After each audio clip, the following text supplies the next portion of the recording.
E, inclusive, a demagogia e a safadeza desse tipo de propaganda fica claro agora, né? Que é o seguinte: o Brasil teria que fazer a transição para a economia totalmente verde, né?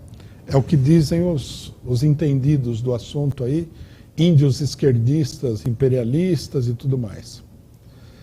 Aí, no meio dessa discussão, acontece uma coisa que revela a fraude de todo esse acontecimento, que é o seguinte: os russos declararam que vão cortar o fornecimento de gás e petróleo para os países europeus, e a previsão de todos os jornais internacionais é que isso daí poderia levar a uma catástrofe social sem precedentes na Europa. Poderia desestabilizar completamente os governos todos, né? Poderia levar vários países a uma situação de guerra civil e tudo mais. Então, aí a pergunta: se o corte no fornecimento de gás e petróleo, que todo mundo condena no caso brasileiro, né, vai levar a Europa para o caos, cadê a energia verde? Não construíram, né, aquelas torres eólicas, aqueles ventiladores gigantes, suficiente para botar energia na casa do pessoal? Onde é que está isso daí? Porque aí você tem a demagogia do carro elétrico, né? Então, construir o carro elétrico, daí já tem várias pessoas comprando, apesar do preço inacreditável do carro elétrico. Só que a energia elétrica na Europa, toda ela, quase toda ela, vem de usinas termoelétricas movidas por combustíveis fósseis, petróleo, gás, etc. Então, quer dizer, é uma coisa, né? É a tentativa de fazer o mundo inteiro de palhaço, isso daí. A gente teria que dizer: veja, não, meu caro, casa de ferreiro, espeto de pau. Não é você que está rezando aí o breviário de que tem que ter energia verde? Faça na sua casa, não venha fazer na casa dos outros, né? Aqui tem gente que já falou que o Brasil deveria... tem gente não. O PSOL queria colocar na campanha, no programa da campanha do Lula, não sei se colocou, porque essa campanha do Lula é uma loucura, que o Brasil deveria diminuir a extração de petróleo do pré-sal. E por quê que a gente deveria fazer isso daí? Essa é uma propaganda que vem desses países aí que estão agora, né, implorando aí o petróleo e o gás russo. Quer dizer, a fraude, a farsa, a impostura cai por terra com tudo isso que está acontecendo, né? E para a gente ter absoluta certeza de que é uma fraude, uma impostura, nós temos que ver o seguinte: esses prognósticos, eles não são exagerados. Está chegando o inverno na Europa. E o inverno europeu, a maioria dos brasileiros não sabe o que é isso. Na Alemanha a temperatura desce abaixo de 0. Em vários outros países a coisa é igual. Até nos países que são países mais mediterrâneos, a temperatura cai lá embaixo. Na França, por exemplo.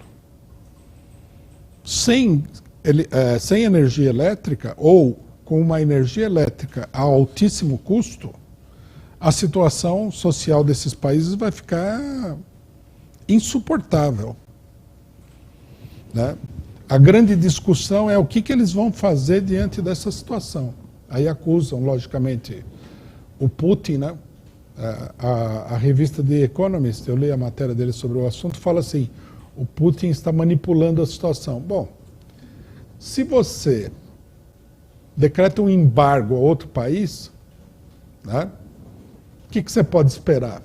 Que o outro não faça nada? Quer querer demais, né? É como se você metralhasse a casa do vizinho e não quisesse que ele jogasse nenhuma pedra em você. É difícil de acreditar que isso daí pudesse acontecer mesmo. Não faz o menor sentido. Se a Europa não conseguir resolver esse problema cabeludíssimo que apareceu aí, a situação, não só a situação social europeia, como a economia europeia, como a economia mundial, vai ficar numa crise inédita, né? Vamos ver o que acontece. Não, vamos assistir esse filme aí como um grande filme de suspense. Mas tudo indica que a coisa vai ficar feia, né?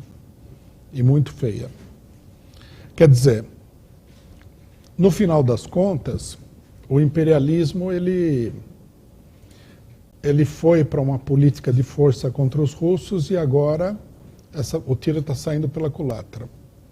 E pode se transformar num desastre total, né? A imprensa imperialista fala assim, é um grande teste para a unidade europeia. Por quê? Porque alguns governos falam, olha, tudo bem que a União Europeia decidiu, mas eu não vou provocar aqui a rebelião da classe operária do meu país. Itália, por exemplo. Falou, vocês querem fazer política desse jeito? Tudo bem, mas eu não vou sacrificar a minha existência aqui, colocar em risco, né, o regime capitalista no meu país, porque vocês querem fazer esse tipo de política que não faz o menor sentido. E não, outra coisa interessante é o seguinte, não tenhamos dúvida, o problema que está, digamos assim, na base, né, da catástrofe, é a classe operária europeia. Porque essa situação, a questão do petróleo e do gás vai levar, primeiro, a racionamento de energia e, segundo, vai levar a uma explosão dos preços da energia, do petróleo, tudo. E a inflação já está levantando a classe operária europeia e pode levar a uma situação revolucionária em alguns países, dependendo de como seja. Os norte-americanos estão vendendo petróleo, gás aí para os europeus, mas eles só conseguiram até agora, né, suprir 20% das necessidades dos países europeus. Não tem energia verde, né? O painel solar não consegue fazer o país funcionar, a energia eólica não faz as usinas de energia funcionarem, então a situação está chegando num ponto de fusão, né, muito importante. E por isso também a gente vê o interesse, né, no controle de regiões como a Amazônia. Todo mundo sabe que na foz do Rio Amazonas tem um monte de petróleo.